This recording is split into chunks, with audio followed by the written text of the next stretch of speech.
Culture d'Islam d'Abdelwahab Meddeb.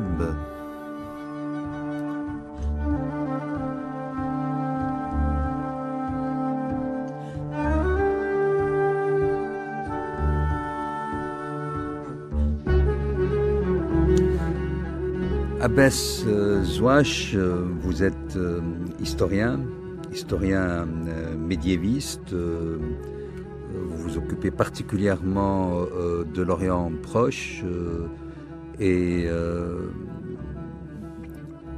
livre autour duquel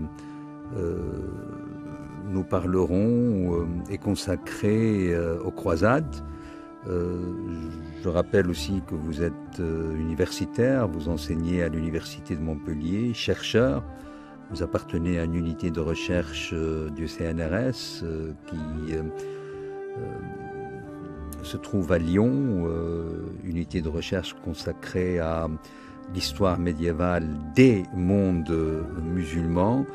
Et j'imagine que ce livre, ce gros livre, cet épais livre de près de 1000 pages, publié à l'Institut français du Proche-Orient, à l'IFPO, qui est un des instituts soutenus par le ministère des Affaires étrangères, situé là à Damas, et qui recueille de multiples recherches qui vont de l'archéologie antique, dans les profondeurs, jusqu'à la préhistoire, à pratiquement les sociétés contemporaines du Proche et Moyen-Orient. Et votre livre a pour titre « Armées et combats en Syrie, analyse comparée des chroniques médiévales latines et arabes ». Et alors, les dates sont tout à fait précises.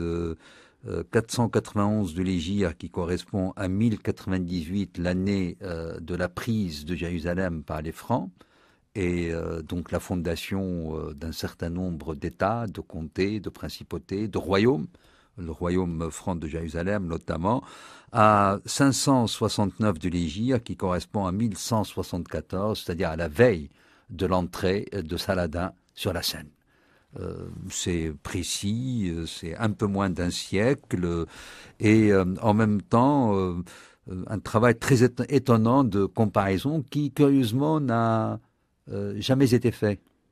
Claude Cahen, notre maître à tous, donc, qui avait beaucoup travaillé sur cette période-là, à partir des années 40, avait souligné qu'il n'avait pas fait un usage privilégié, dirons-nous, de sources littéraires, souvent considérées comme peu fiables, alors que j'ai essayé de montrer justement que les auteurs arabes du Moyen-Âge sont des polymathes tout à fait aptes à maîtriser leur écrit,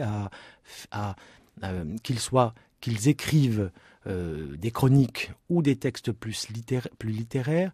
Ils participent d'un univers mental finalement où l'on peut trouver des informations non seulement factuelles, mais également des informations qui permettent de comprendre l'univers dans lequel se sont installés les croisés, l'arrivée, la façon dont les croisés ont été reçus, la façon dont ils ont été perçus et la façon dont finalement leur arrivée a marqué ou non durablement l'histoire de ce Proche-Orient si complexe.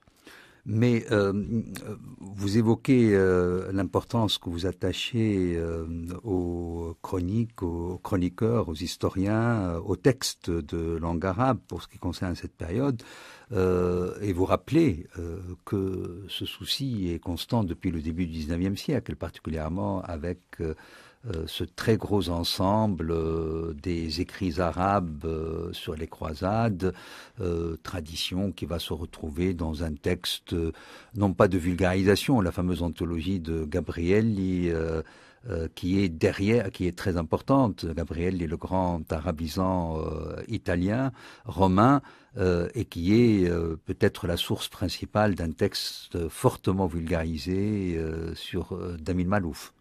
Voilà. Alors, lorsqu'on travaille sur les croisades, on s'appuie forcément sur une historiographie riche, tout particulièrement riche, du fait qu'au XIXe siècle, sans doute, et cela est-il lié à l'expansion européenne. C'est le travail de Reynaud, je crois, si je ne me trompe pas. Non oui. Tout à fait. Dans les usuels de toutes les grandes bibliothèques, comme à la BNF. Qui est dans les usuels de toutes les grandes bibliothèques. Mais donc en Europe, que ce soit en France ou en Angleterre, le goût pour le Moyen-Âge renaît et le goût pour les croisades renaît également. Donc une explosion de cette historiographie, cette volonté de se pencher sur cette histoire-là qui est du coup une histoire, de nombreuses histoires des croisades sont rédigées. L'Académie des inscriptions et belles-lettres promeut une entreprise considérable qui est celle du recueil des historiens des croisades, qui va donner lieu à l'édition d'un certain nombre de textes latins, mais également la prise en compte de sources arabes, de chroniques arabes, qui sont éditées, traduites. Le travail est inégal et imparfait, mais c'est un étai sur lequel on peut s'appuyer, sur lequel je me suis appuyé. Depuis la perception... Ça, c'est les années 1830, non ? Là, on est dans le 19e siècle, jusqu'à la fin du 19e siècle. Ce travail va se poursuivre de manière plus ralentie et a même été moins dynamique, et a même été repris par les historiens et par les spécialistes des croisades occidentaux. Mais depuis cette époque-là, toute une série de textes qui n'étaient pas accessibles ont été édités. Toute une série de textes qui n'étaient pas traduits ou qui étaient mal traduits l'ont été, ou en tout cas au moins partiellement. Et c'est la raison pour laquelle, en s'appuyant sur le travail de nos devanciers, qui avaient une conception de l'histoire qui produisait une histoire que l'on peut qualifier d'une certaine manière d'histoire-mémoire, en s'appuyant sur ces travaux, Claude Cahn et toute l'historiographie française des croisades des années de l'après-guerre, dirons-nous, ont continué à éditer des textes, ont continué à pousser à l'analyse de plus en plus précise de ces textes-là. Et enfin, nous arrivons donc à aujourd'hui les travaux que je mène ou que d'autres historiens spécialistes de ces périodes mènent, qui tiennent compte, donc, puisque la perspective est différente, qui accordent de plus en plus d'importance à la subjectivité de chacun de ces auteurs, de chacun de ces chroniqueurs, qui, je le rappelle, ne sont pas seulement des historiens, sont également des hommes de littérature, des hommes de lettres, qui proposent une interprétation du monde lorsqu'ils rédigent leurs chroniques. Alors, vous vous appuyez aussi sur les historiens eux-mêmes et dans la tradition, dans les diverses traditions européennes, notamment françaises bien sûr, mais pas seulement, et maintenant désormais depuis justement la Seconde Guerre mondiale, depuis 1945, l'impressionnante apparition du corpus en langue anglaise. Tout cela, vous l'approchez, vous l'analysez, vous en tenez compte, et à partir de là, vous cherchez à apporter un élément neuf, une rectification, une correction majeure sur le sujet précis que vous avez choisi, qui est la polymologie, en somme. Armées et combats, Abbès Zouache, en Syrie particulièrement, donc aux franges, je dirais, du domaine croisé, particulièrement tout ce qui a pu tourner autour du comté d'Édesse, ce qui a été le plus en est comme extension croisée et franque, et la principauté d'Antioche. Alors l'arrivée des croisés donc se déroule dans un espace qui est lui-même bouleversé, puisque viennent de s'y installer de nouveaux arrivants qui créent de nouvelles structures politiques et nouveaux arrivants pour l'essentiel turc, pas seulement, mais pour l'essentiel turc, les épigones... Ça, du côté musulman. Du côté musulman. Donc, et leurs épigones seldjoukides, les épigones des seldjoukides, donc, qui s'installent... Qui, eux, étaient basés en Asie mineure. Qui étaient basés plutôt en Irak et en Asie plus lointaine, si j'ose dire. Donc, il s'installe donc en Syrie, la Syrie médiévale qui recoupe la Syrie actuelle, mais également le Liban, Israël et la Palestine, la Jordanie, une frange de la frontière entre la Syrie et la Turquie actuelle, qui recoupe l'ensemble de cet espace, plus l'arrivée des croisés se déroule aussi dans ce qu'on appelle la Djezira, donc le nord de l'Irak actuel. Cette arrivée a aussi des incidences sur l'ensemble de la région, sur aussi l'Égypte, puisque les Fatimides étaient aussi concernés par la Syrie, où ils s'étaient installés de longue date et dont ils avaient été en partie chassés, en partie seulement parce qu'ils avaient gardé un contrôle d'un certain nombre de places maritimes comme Ascalon. Donc les Égyptiens sont aussi très concernés par l'arrivée des croisés et vont d'ailleurs les combattre, non sans avoir au préalable tenté de nouer des contacts avec eux, puisque leur arrivée les intéressait dans la mesure où ils pouvaient constituer un glacis entre chiites et les sunnites qui s'étaient installés, les Turcs sunnites qui s'étaient installés en Syrie. Le thème donc que vous avez choisi, c'est véritablement la confrontation armée et ce qu'il en est de cette confrontation. Et c'est là où vous essayez, suite à toute une nouvelle lecture d'historiens, mais que vous cherchez à affiner, vous cherchez à apporter du neuf par rapport essentiellement à ce qui peut provenir de l'extension de votre regard qui a fouillé dans le corpus arabe, qui l'a étendu, ou même parfois dans un détour, certains détails qui ont été négligés dans les textes que vous éclairez autrement. Et la très grande idée, c'est que on peut estimer que le Moyen-Âge a connu, quoi qu'on en dise, la théorie militaire, le rapport entre théorie et pratique, une forme de polémologie, alors que on l'avait dessaisi, on l'avait dépouillé très très vite de cette fonction-là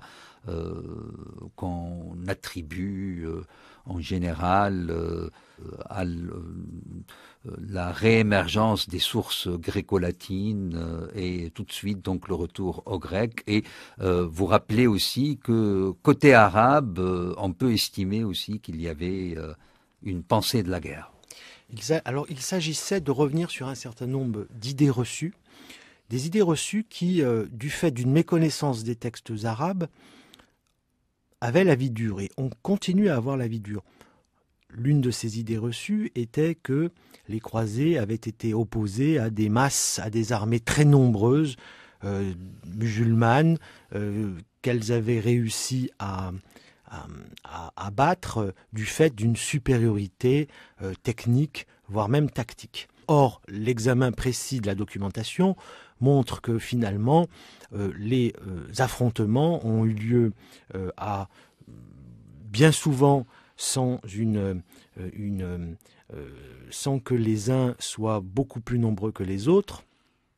Et finalement, bien souvent, ce qui a permis de l'emporter était justement les compétences, les qualités militaires d'un certain nombre de chefs de guerre. Autre idée reçue est celle d'une méconnaissance au Moyen-Âge de ce qu'on appelle l'art militaire, avec des hordes de combattants, en particulier des cavaliers peu disciplinés, qui pratiquaient ce qu'on appelle essentiellement la fuite simulée. Cavaliers, lorsqu'ils sont musulmans, qui étaient forcément légèrement armés, parce que les sources latines les décrivent très souvent comme tels. Or, là encore, un examen un peu plus précis de la documentation montre que les armées musulmanes des musulmans sont en voie de professionnalisation, de même d'ailleurs que celle des francs, que cette professionnalisation est multiple, donne lieu en particulier à un entraînement, à une formation au combat plutôt poussée, et que les cavaliers lourds, cuirassés, lourdement armés, qui forment le cœur de ces armées sont efficaces et permettent de l'emporter. En ce qui concerne l'art de la guerre, là encore, troisième idée reçue sur laquelle dont je viens de parler très rapidement, les chefs de guerre ont longtemps été vus comme peu disposés à faire étalage de toutes les possibilités finalement qui s'offrent à un chef d'armée, donc l'affrontement direct, par exemple, la possibilité également de repousser l'affrontement, de s'appuyer sur les contraintes naturelles pour l'emporter, ce que fit d'ailleurs Saladin à Hattin en 1187. La bataille qui a décimé à l'origine de la prise de Jérusalem. La bataille décisive, peut-on dire, qui conduisit à l'armée croisée à être, l'armée des Francs à être complètement décimée, qui ouvrit justement la voie à Saladin pour l'emporter à Jérusalem et qui sonna le glas d'une certaine manière aux ambitions expansionnistes des Francs en Syrie.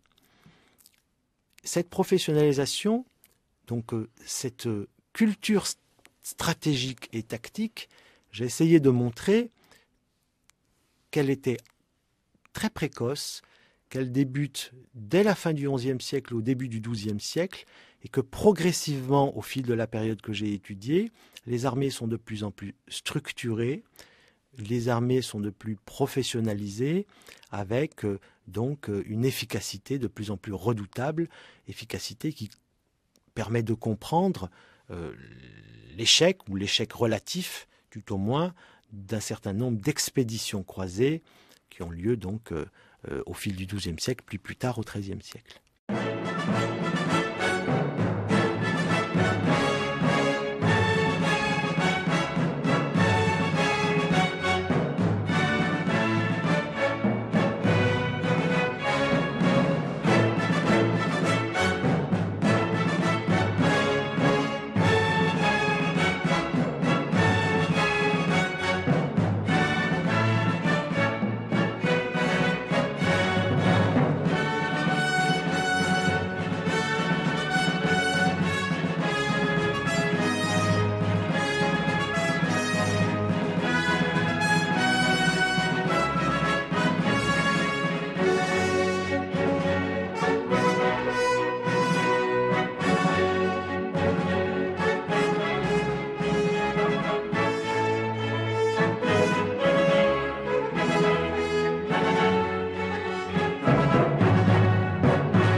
Et une des idées qui m'a saisi, présente dans votre ouvrage, Abbès Zouache, cet ouvrage qui a pour titre « Armées et combats en Syrie, 1098 entre la période qui va de l'année 1098 à 1174 », c'est qu'en fait,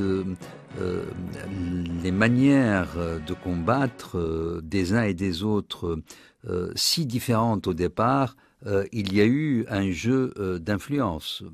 Vous avez parlé notamment de ces chevaliers lourdement armés, qui est la caractéristique des Francs.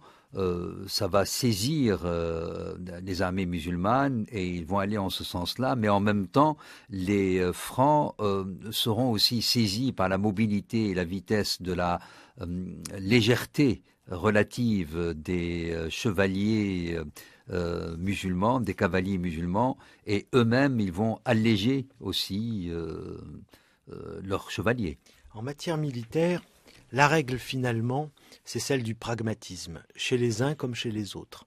La rencontre de deux traditions, de différentes traditions, puisque même dans les armées latines, il faut bien prendre conscience qu'il y a des hommes qui viennent, des contingents qui viennent de France du Sud, d'autres de France du Nord, plus tard certains viendront d'Angleterre, etc. Donc il y a des traditions différentes. Les traditions, et c'est la même chose pour ce qui est des armées que l'on dit musulmanes, avec des contingent avec donc ces cavaliers lourds qui forment le cœur des armées, mais également l'incorporation d'Arabes plus légèrement armés, l'incorporation de piétons qui sont issus souvent des populations locales, donc des armées composites, et dans ces armées, ou en tout cas pour ce qui est de leurs dirigeants, le pragmatisme règne. Donc très rapidement, on intègre les techniques de combat de des uns et des autres, on les fait siennes. C'est la raison pour laquelle les Francs vont incorporer ce qu'on appelle les turcopes, donc des combattants, des cavaliers plutôt légers qui vont servir de cavalerie légère, dans une cavalerie légère. Et donc, le pragmatisme régnant, on n'hésite pas à s'emparer des armes défensives ou offensives de l'adversaire, on n'hésite pas à l'intégrer dans même son armée, lorsque cela est possible, en tant que mercenaire, en tant qu'allié également, et du coup, le Proche-Orient redevient cette terre sur le plan militaire, cette terre de mélange, de rencontres, de traditions diverses, qui ont pour conséquence justement une professionnalisation plus importante, une efficacité de plus en plus importante au fil du temps, et la création d'un véritable art militaire qui va être porté à son pinacle à l'époque suivante. Abbès Zouache, vous attachez, et à raison, une immense importance au cheval et à la très grande variété justement des chevaux, le rapport au cheval qui n'est pas le même chez les Francs, chez les Turcs, chez les Bédouins par exemple. Et une des différences qui a saisi les Francs une fois parvenus en Terre Sainte, c'est de constater des chevaux physiologiquement totalement différents. Les chevaux européens étant beaucoup plus lourds, plus hauts, d'où donc la possibilité de pouvoir supporter des charges de cuirasses très très lourdes aussi, même s'ils ont eu d'énormes problèmes avec les cuirasses partant de chaleur ou l'été. Là, ça a été terrible pour les Francs. Ils ont mis un temps pour apprécier, aimer, adopter, être dans cette fascination du pur sang arabe. Ils ont mis du temps, mais quelques exemples, quelques textes nous montrent que justement, ils en ont pris conscience, qu'ils les ont fait leurs progressivement, et qu'ils n'ont pas hésité, alors que ce soit le pur sang arabe ou cheval des turcomans, qui étaient plus légers, robustes, très aptes à des courses rapides, et en même temps à pouvoir supporter justement des charges un peu plus importantes. Et ils n'ont pas hésité, du fait des nécessités tout d'abord, à s'en servir. Nécessité parce que transporter des chevaux depuis l'Occident, cela n'était pas simple, coûtait cher, et cela n'était pas toujours possible. Mais ça a été fait, parfois d'une manière impressionnante, puisqu'il y a eu même pratiquement toute une armada qui a débarqué près de 1000 chevaux. C'est pour cela que lorsque l'on se penche sur cette histoire-là, on se rend compte à quel point les compétences logistiques, justement, dans ces armées étaient importantes. Le transport des chevaux, les armées étaient relativement nombreuses, il fallait savoir les nourrir, que ce soit d'ailleurs les chevaux ou les combattants, préparer les déplacements, et cela participe, si vous voulez, de ma conclusion, donc ce que vous évoquiez tout à l'heure, du fait que les armées, les combattants n'étaient pas ces, entre guillemets, sauvages que l'on a décrits un peu trop souvent, c'était des hommes entraînés qui bénéficiaient de structures de plus en plus efficaces au fil du temps. D'organisation. En termes d'organisation. Ouais.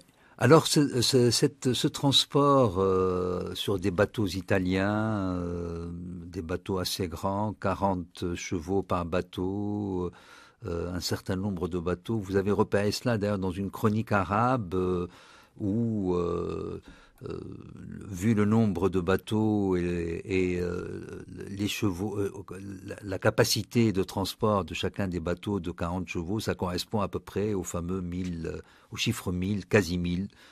Des bateaux parvenus d'Occident.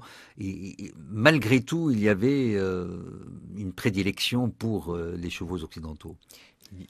Malgré tout, il y avait une prédilection, ou en tout cas, on se rendait compte de leur importance, d'autant plus que les Francs formaient des chevaliers, les chevaliers francs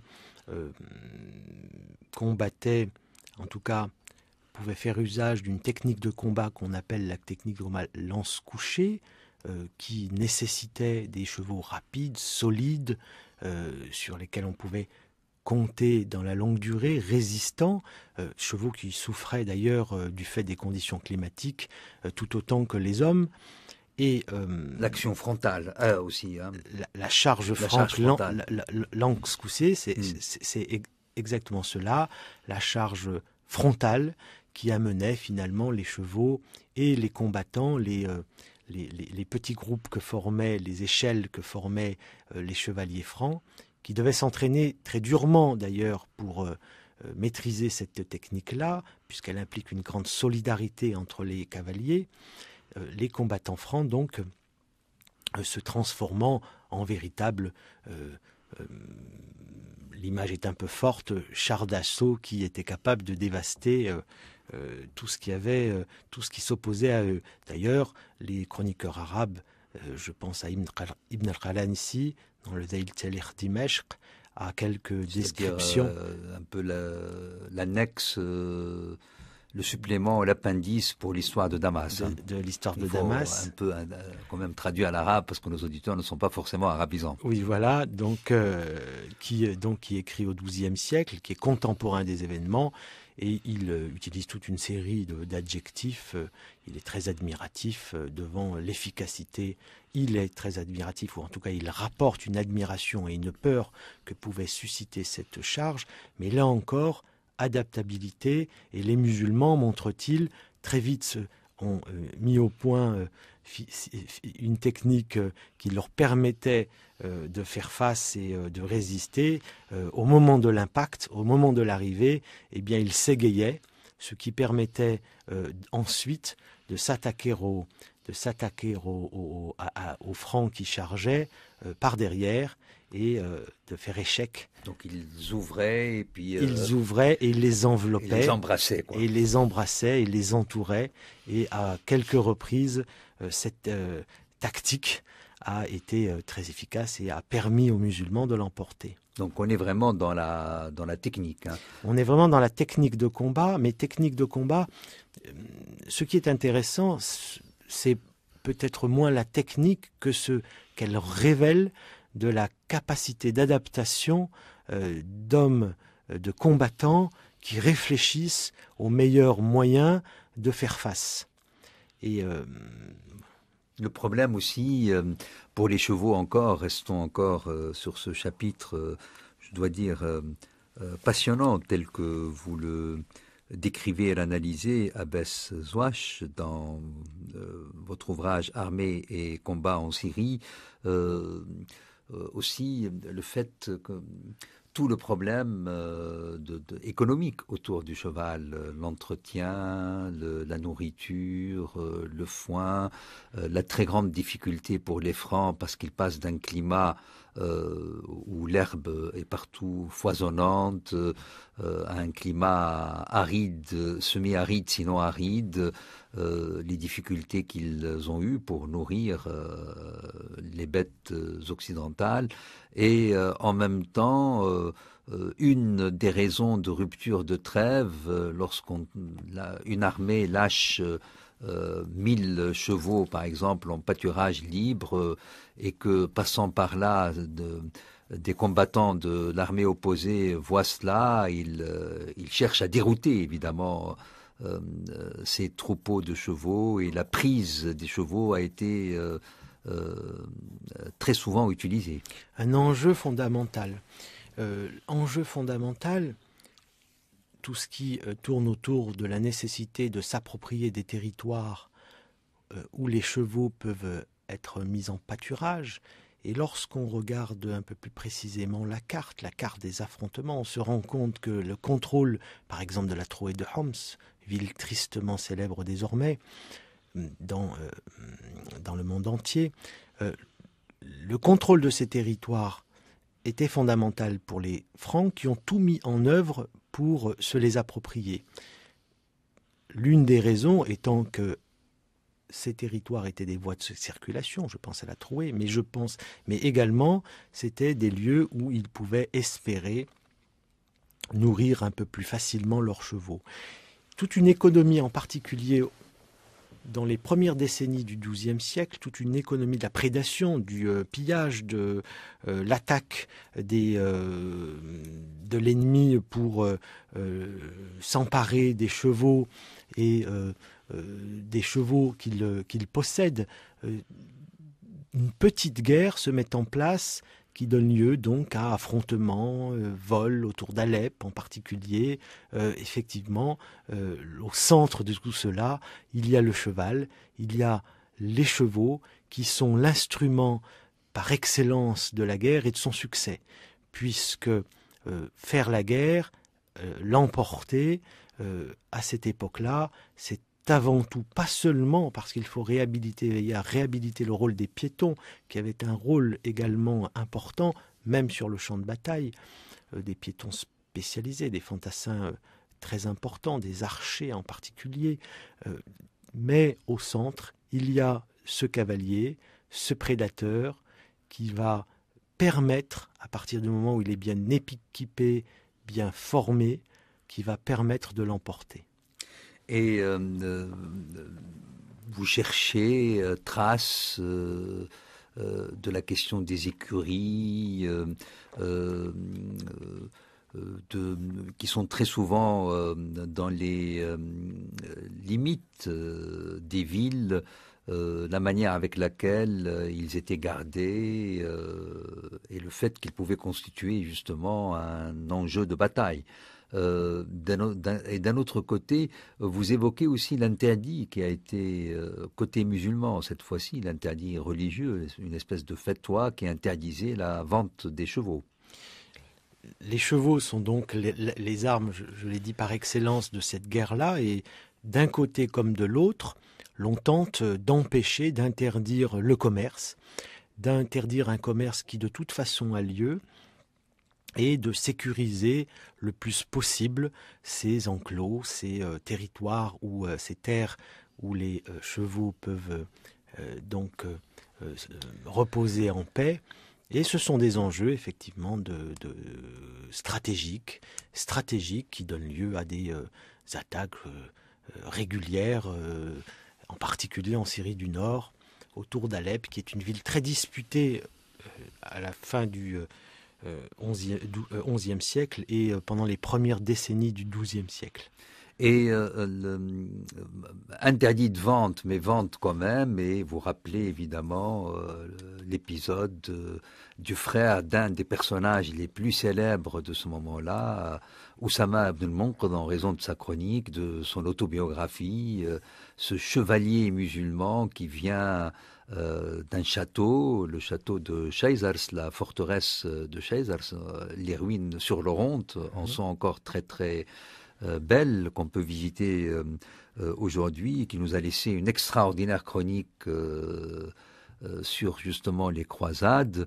Et lui, il semble traiter avec les chevaliers du camp adverse de chevalier à chevalier. Il y a comme une éthique du rapport entre chevaliers qui parfois peut dépasser, peut parvenir après au bord de l'amitié, sinon à l'amitié en raison des valeurs partagées. Et le frère donc de ce chevalier Oussama, nous dit Oussama lui-même, a vendu un pur sang arabe à un chevalier franc. L'anecdote d'ailleurs est amusante puisqu'au bout d'un an, ce chevalier est mort et le chevalier réclamait absolument le remboursement parce qu'il pensait que on lui a vendu un cheval qui a été nourri de manière à ce qu'il soit programmé pour qu'il meure une année après.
Abbès Zouache, encore une autre anecdote, je ne vous lâche pas sur le cheval, parce que je la trouve édifiante, celle qui concerne Noureddin, le fameux Noureddin des chroniques latines, et même présent parfois dans les chansons de geste. C'était un des personnages qui a le plus impressionné, probablement en second après Saladin, je pense, pour la représentation qu'avaient les croisés de l'autre camp, lorsque, là aussi, face à un homme religieux qui reprochait à Noureddin de jouer au polo, au lieu de ne se consacrer qu'à la guerre. Et la réponse de Noureddin était passionnante, puisqu'il lui dit: mais enfin, jouer au polo, c'est très important, il faut de temps en temps se délasser, nous menons une guerre redoutable, et c'était véritablement lui un guerrier, on ne peut pas lui reprocher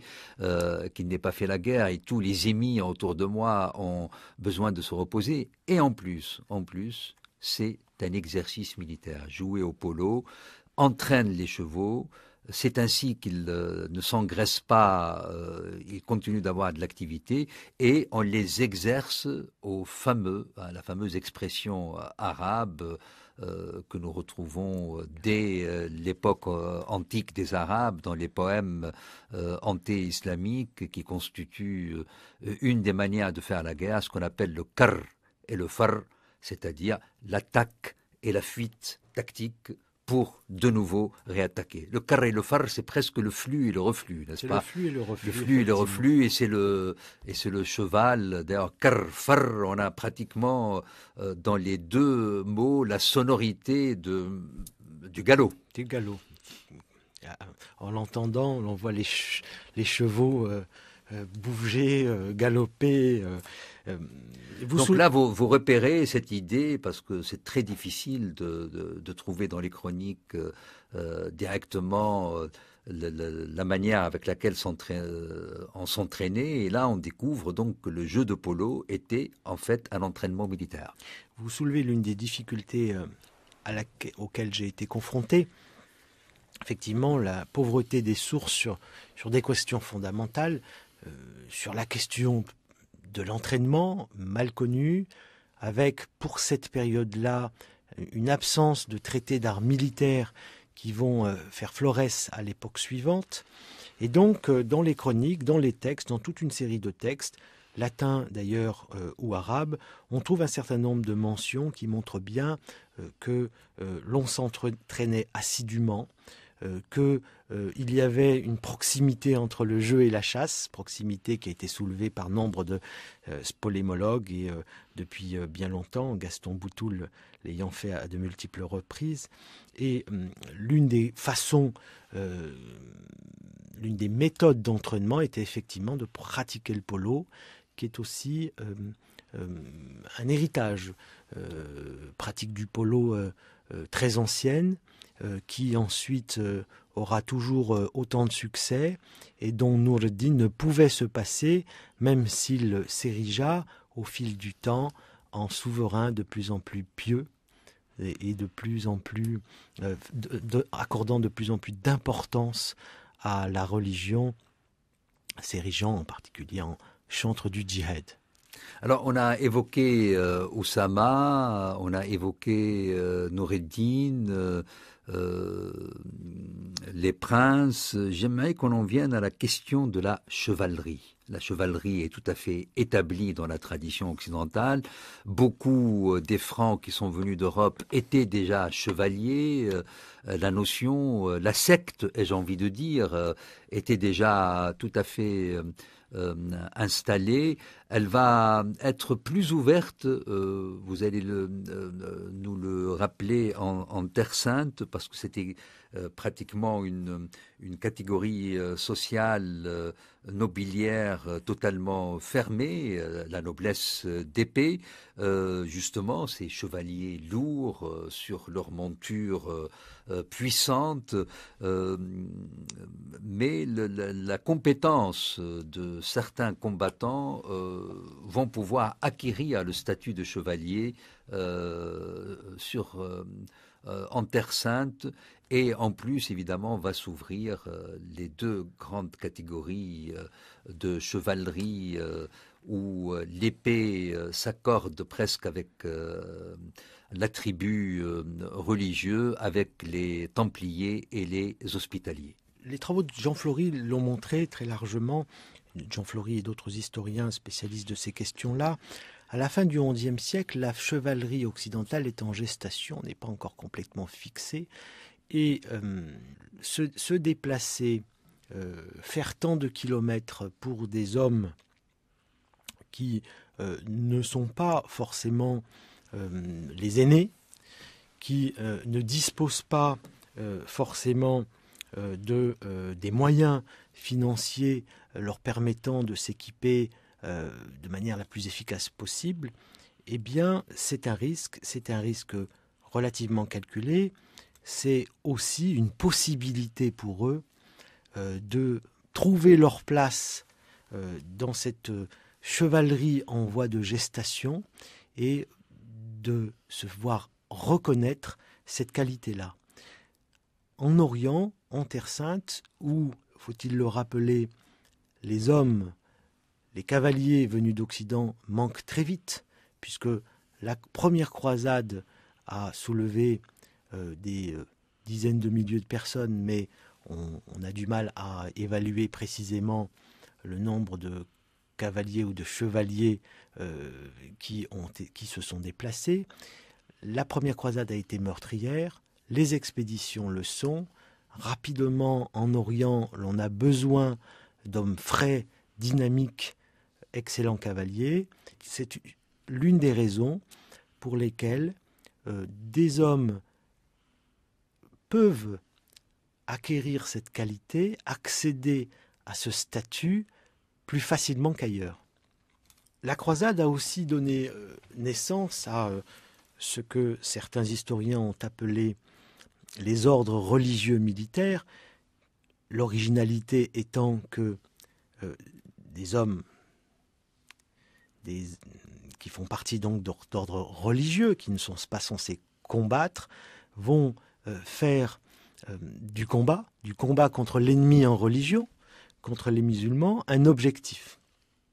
C'est la naissance, ou en tout cas, c'est la naissance des Hospitaliers et des Templiers qui, progressivement, vont se voir confier du fait de leur puissance matérielle, financière, du fait qu'ils disposent de réseaux très étendus dans l'ensemble de l'Europe, qui vont se voir confier finalement la protection des lieux saints, la protection des États latins, et c'est à eux que va incomber de lutter à partir de milieu du XIIe siècle et de manière plus résolue à l'époque suivante, c'est à eux que va revenir d'affronter et d'assurer la défense des États latins, d'affronter les musulmans, de limiter leur dynamisme et voire même de continuer à prévoir d'autres expéditions.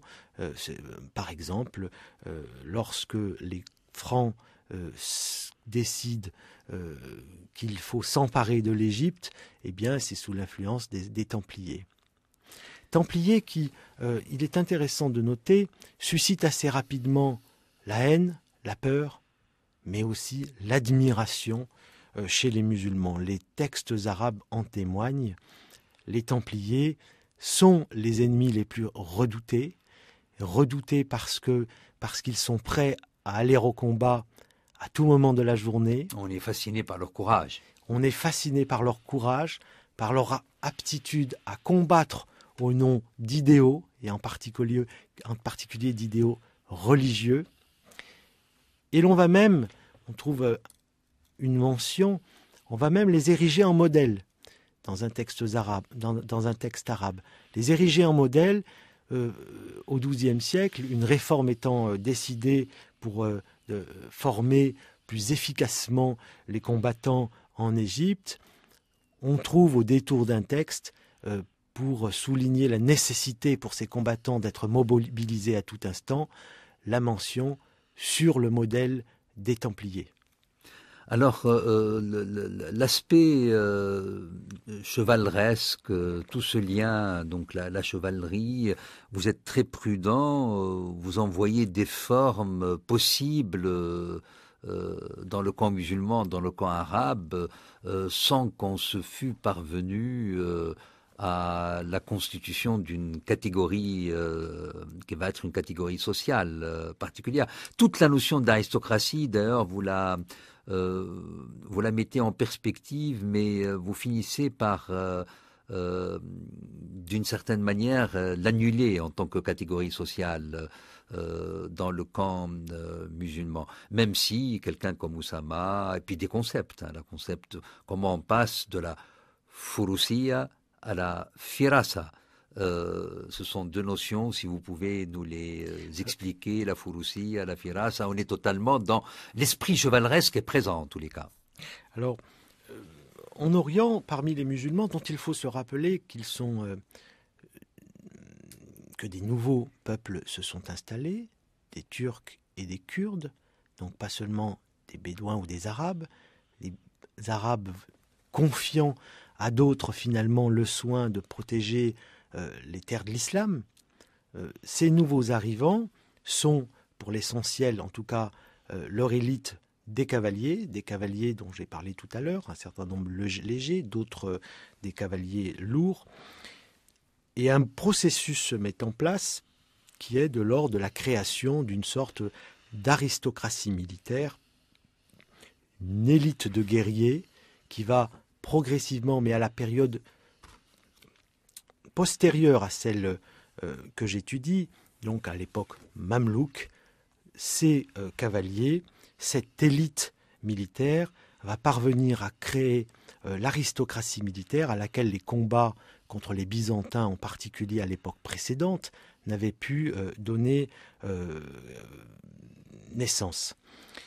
C'est cette élite de guerriers qui sont férus d'art militaire vont, mais là nous sommes donc à l'époque mamelouk pour l'essentiel, vont se réapproprier tout ce qui relève de la furusiya, que l'on traduit très généralement comme tout ce qui renvoie aux connaissances et aux attitudes des praticiens du cheval de l'art équestre, et qui, à mon sens, est une culture, donc un ensemble de croyances, d'idées, de pratiques partagées, donc un groupe social, voire par l'ensemble d'une société. Ils vont se réapproprier cette furusiya qui avait été florissante à l'époque abbasside, donc au début de l'islam, dans les premiers siècles de l'islam tout au moins, et ils vont la faire leur parce qu'elle correspond à un certain nombre de leurs valeurs, l'éthique du cavalier, le courage, la noblesse, la défense au nom de la religion, l'efficacité, etc. etc. Et c'est par ce biais-là, si vous voulez, que la comparaison est possible avec une chevalerie occidentale qui renvoie à toute une série de valeurs également. Mais sinon cela, on est dans deux phénomènes très différents.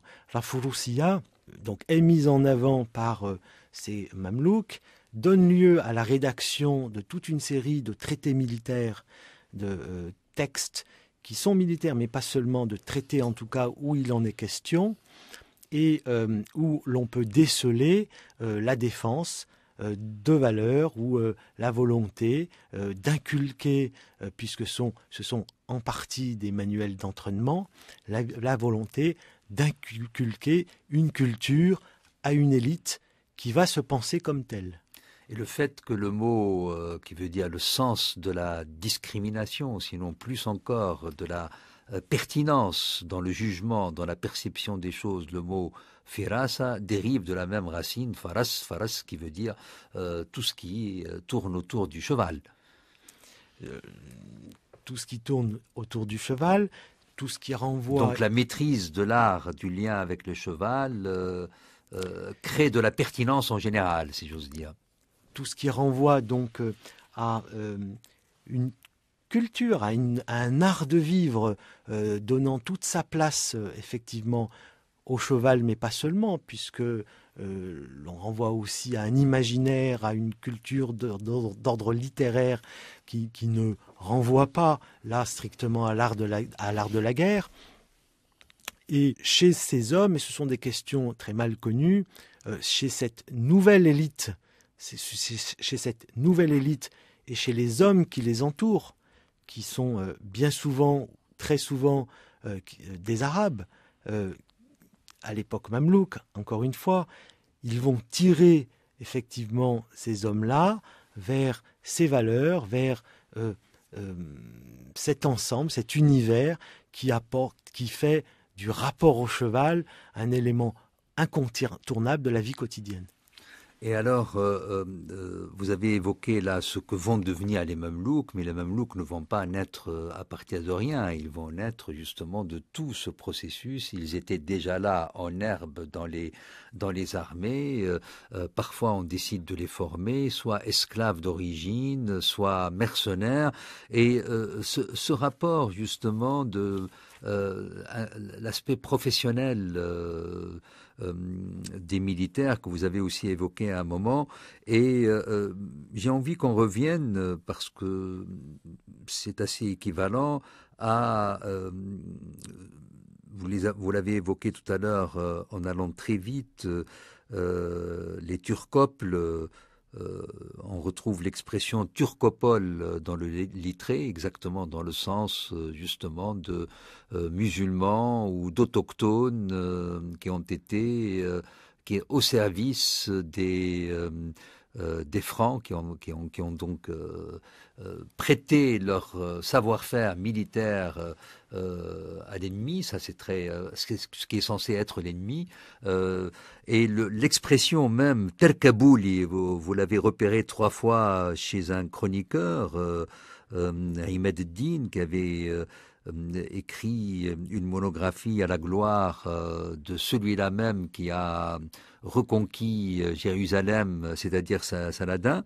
Il a écrit tout un livre donc là-dessus. Donc l'expression pratiquement latine se retrouve en arabe, turcopole qui devient terkabouli en arabe. Qu'en est-il de ces gens, la manière avec laquelle, quand ils sont arrêtés, comment les musulmans les traitent, leur accordant le statut d'apostat. Alors, nous sommes sur des hommes dont on connaît peu de choses finalement pour les périodes qui nous intéressent aujourd'hui. Pour le XIIe siècle, on a beaucoup de mal à comprendre comment ces corps de cavaliers légers, autochtones, vous avez utilisé le terme qu'il faut, je crois, autochtones, donc autochtones peut-être des chrétiens orientaux, sans doute d'ailleurs, peut-être des musulmans, pourquoi pas. Nous ne savons pas très bien comment ils sont recrutés. Musulmans convertis, il est possible. Pour les périodes les plus postérieures, la question pose moins de soucis. Pour cette période-là, les turcopoles, qui sont connus déjà chez les Byzantins, donc qui sont incorporés dans les armées franques de manière à ouvrir le plus possible les dispositions, les possibilités tactiques, sont particulièrement appréciés. On les retrouve dans un certain nombre de batailles présents, la guerre sanguinis par exemple, en 1119, bataille du Champ de Sang. On retrouve leur action, et ces turcopoles, il semble bien que du côté musulman, du moins lorsqu'ils étaient musulmans, ils suscitaient également une violence, et lorsqu'ils étaient pris, on n'hésitait pas à être le plus dur possible envers ces hommes, du moins envers ceux qui étaient considérés comme des convertis. L'exécution immédiate et la plus violente. À Bezouache, comme j'aurais aimé qu'on évoque d'autres points dans votre livre, mais nous parvenons à la fin de l'émission, j'aurais aimé qu'on évoque la question du nombre, tel que vous la rappelez chez Clausewitz, un des grands polémologues, bien sûr. qui serait le principe de victoire le plus général. Le premier grand principe, toujours selon Clausewitz, est de masser le plus grand nombre au point décisif de l'engagement. Et cette notion de plus grand nombre n'était pas du tout reconnue comme pertinente chez les musulmans et chez les francs, particulièrement, vous évoquez le fait que la possibilité de la victoire, comme chez Fouché de Chartres, dépend de Dieu, en fait, avant tout. Et c'est une notion que nous retrouvons évidemment en islam. J'aurais aimé qu'on évoque un autre élément où vous entrez dans les moindres détails. C'est toute l'infrastructure guerrière, hein, c'est-à-dire les machines, tout ce qui est autour du naft, autour du pétrole, autour de tout ce qui flambe, de ce qui suscite l'incendie. Il y a même des grenades explosives qui étaient des javelines à naphte. Très sophistiquées. Très sophistiquées. La manière, ça a fasciné les Francs, là aussi. Ils étaient impressionnés par tous les projectiles, toute la technique des projectiles, l'art du siège, les sapeurs, le rôle des sapeurs, tous ces éléments-là, vous entrez en détail, mais pour ceux qui veulent et qui seraient passionnés par ce regard sur les armées franques et musulmanes au temps des croisades, avant Saladin en tous les cas, peuvent se référer à votre livre, à Bezzouach, Armées et combats en Syrie, cette analyse comparée des chroniques médiévales latines et arabes pour rendre compte de la réalité et de l'art de la guerre à cette époque, livre qui a été publié par l'Institut français du Proche-Orient. C'était Culture d'Islam d'Abdelwahab Medeb, son technique Kevin Lebars, réalisation mise en onde de François Connac. L'ensemble ayant été coordonné par Dominique Compétissa.